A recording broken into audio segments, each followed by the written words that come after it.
All right, man, peace. You know, brothers, I've touched on this sentiment in other videos in the past, and I'm going to touch on it again for this segment right here. And it's very important, that being the concept of loyalty. And if you're one of the few people on the earth that is born with that nature of loyalty, you have to be very, very careful who you apply that to and how far you go in applying it. Because most people in this life are not loyal. Most people do not have any true integrity. Their word means nothing to them, so it should mean nothing to you. Please understand this. Loyalty is a gift, but it can also be a curse if you don't know who to be loyal to and to what extent to be loyal to them. To be quite frank with you, there's a good percentage of these people, especially in this Babylonian society that we live in, that are nothing but demons in the flesh. And you have to be very careful when they try to initiate. When I say they, I mean people in general. When they try to initiate rapport with you.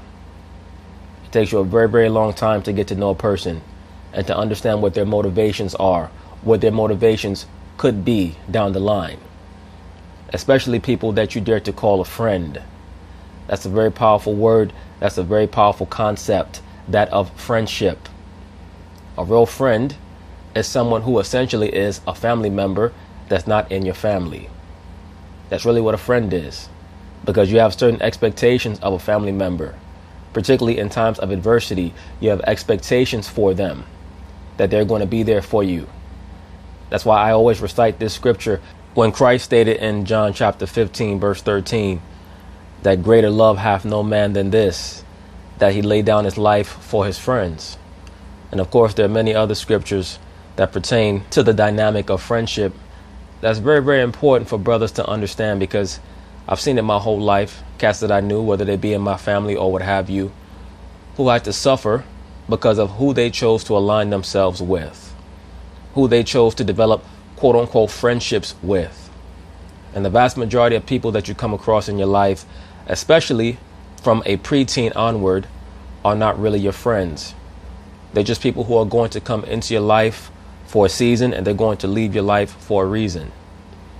So you have to utilize great discretion and discernment when you decide to initiate or receive any type of quote unquote application for friendship, man.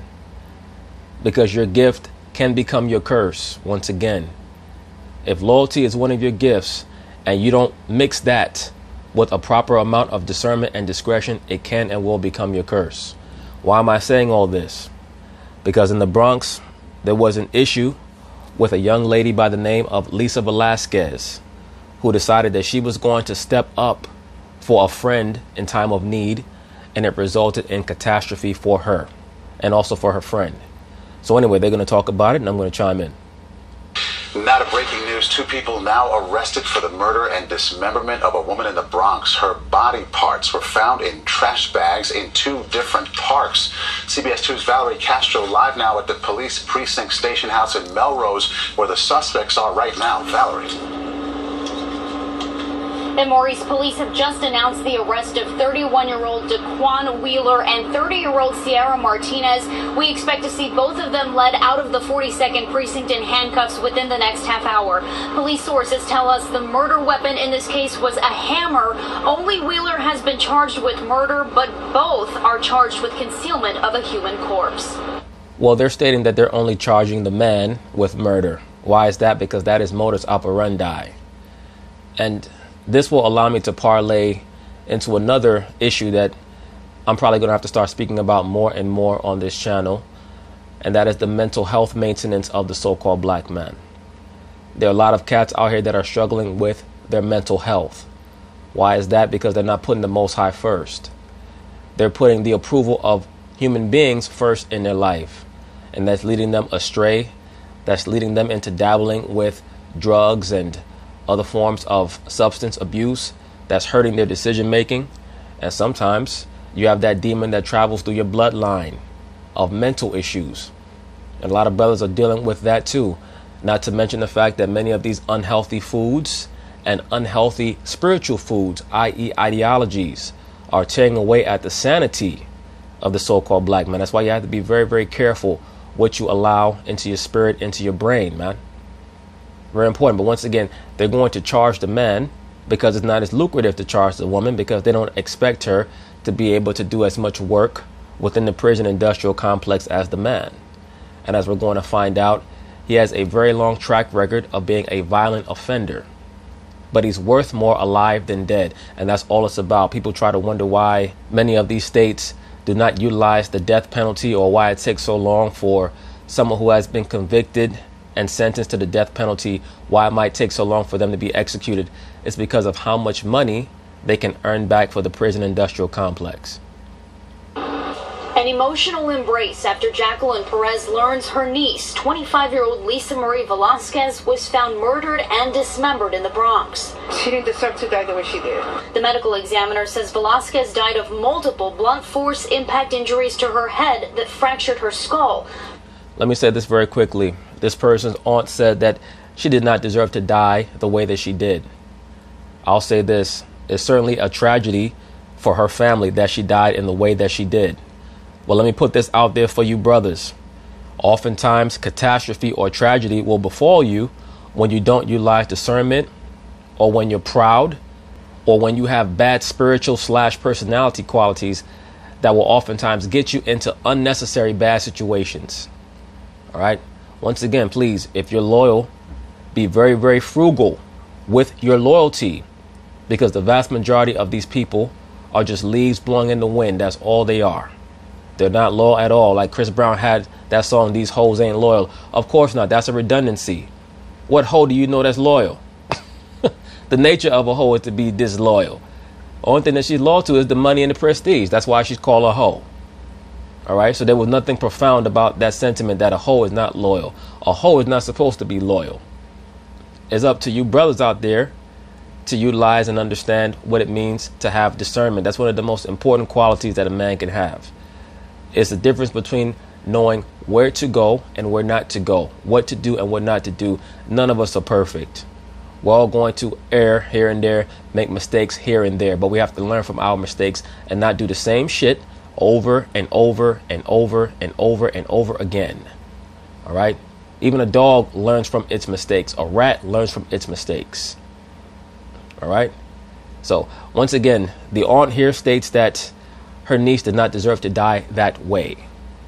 Oftentimes when someone is dispatched in a very brutal way, it could be a culmination of bad decisions that they've made throughout their life, whether it be through their affiliations, their associations, their decision making, their pride, their ego, or what have you, spinning out of control.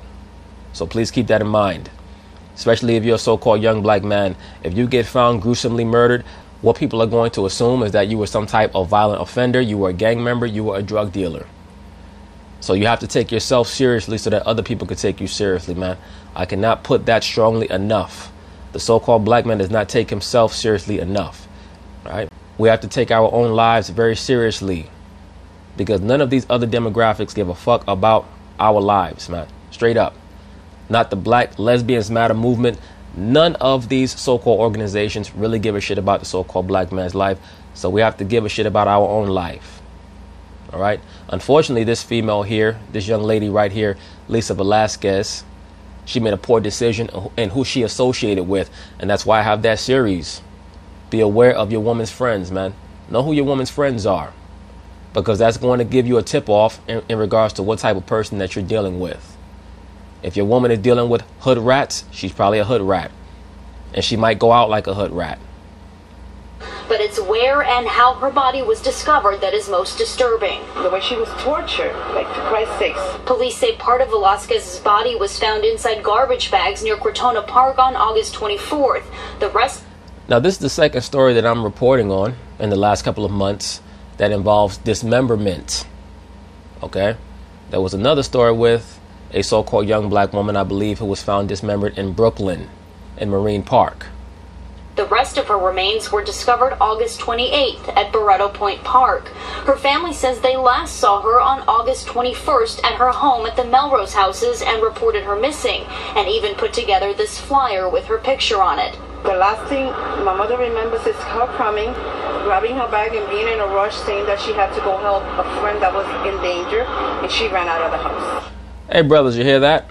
According to the testimony of her aunt, she states that the last thing that her niece told the grandmother, obviously the aunt's mother, is that she had a friend in need and she had to run out to assist her. Be very, very careful with that. I have an immediate family member who did 3 years in prison for assisting his homeboy. All right? Always keep that shit in mind. When you decide that you're going to associate with this person and that person, you never know what their inclinations are. And for the most part, when people hit adversity, they're going to fold up. All right? They're going to fold up on you. So you don't want to be that fool, super loyal, doing prison bids because somebody else tried to act like they was your friend and they folded up when the time came. Because 99% of these people out here, they're going to fold up when the time comes. On Wednesday, police focused their attention on this home on Longfellow Avenue and appeared... And hey, for those of you brothers who read the scriptures, remember, even Christ told Peter, he said, before the cock crow twice, ye shall deny me thrice. In other words, before the morning time come, you're going to deny that you knew me 3 times. And that's what occurred when Christ was arrested. And Peter was a member of his inner sanctum. Okay? A lot of these guys will fold up when that moment comes. And oftentimes it's not even because they're necessarily disloyal. It's just because fear overcomes them and overwhelms them. And they might think that they love you to the point where they're never going to deny you. But you can never put it on another person to be loyal. You just have to know who to be loyal to. The main entity that you have to be loyal to is who? The Most High. That's the main thing. So that you can understand who to be friends with and to what capacity to be friends with them. Because it takes a very long time to develop a deep relationship with anyone, friend, significant other, or what have you. And most of these people are opportunists. And appeared to be removing evidence in brown paper bags. Sources say it is connected to the investigation, but it's still unclear how. For the family, a tragedy like this is all too familiar. In 2006, Velazquez's mother, Marilyn Janelle, was found murdered inside the Bronxdale houses. Now look at that. This young lady who was just killed, chopped up, dismembered, her own mother died in a very heinous way as well. So that's how you know that this is a spiritual matter. There may have been some type of demon that is afflicting their family or what have you. She'd been stabbed and was pregnant at the time. Her boyfriend was later found guilty. My sister was tortured while she was 9 months pregnant in front of her 3 kids. Velazquez was one of those 3 children. Police have not said exactly what they found at that house on Longfellow Avenue where they spent the day collecting evidence, but that is the address given for both of the suspects in this case. Reporting live outside the 42nd Precinct, Valerie Castro, CBS 2 News. And let me say this very quickly. Oftentimes when you hear about these stories that get reported, because people get murdered every day, there will always be a numerological bent to these stories. So make no mistake, of course, this issue is being handled by the 42nd Precinct. We know that the number 42 is relevant. Why is that? To the great mastermind Tahuti, or Thoth, who wrote the tablets of Tahuti, which is really just a mechanism to promote the mastery of witchcraft, or as above, so below. A lot of the energies that dominate this society that we live in, this Babylonian society that we live in. So that's the main reason why this story made it to the nightly news in the first place, because believe me, there are people getting killed and dismembered like this all over New York City every day, unfortunately.